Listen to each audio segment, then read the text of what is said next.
اللہ کے نام سے جو سراسر رحمت ہے، جس کی شفقت ابدی ہے۔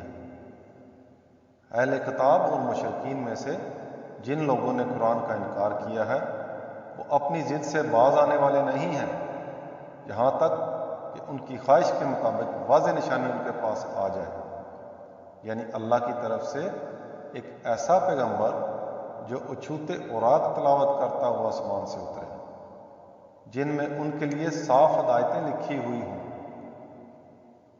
حقیقت یہ ہے کہ اہل کتاب اس طرح کی واضح نشانی اپنے پاس آ جانے کے بعد ہی تفرقے میں پڑے۔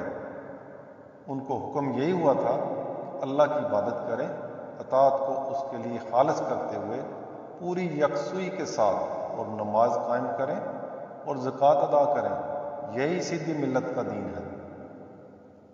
اہل کتاب اور مشرکین میں سے جن لوگوں نے اس ہٹ درمی کے ساتھ قرآن کا انکار کر دیا ہے وہ یقیناً جہنم کی آگ میں جائیں گے، اسی میں ہمیشہ رہنے کے لیے یہی بدترین خلائق ہے۔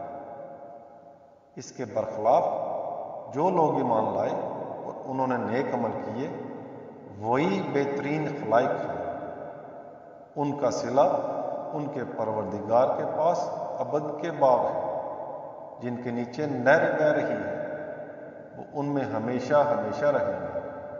اللہ ان سے راضی ہوا اور وہ اس سے راضی ہوئے۔ یہ صلہ ہے ان کے لیے جو اپنے پروردگار سے بن دیکھے ڈرے۔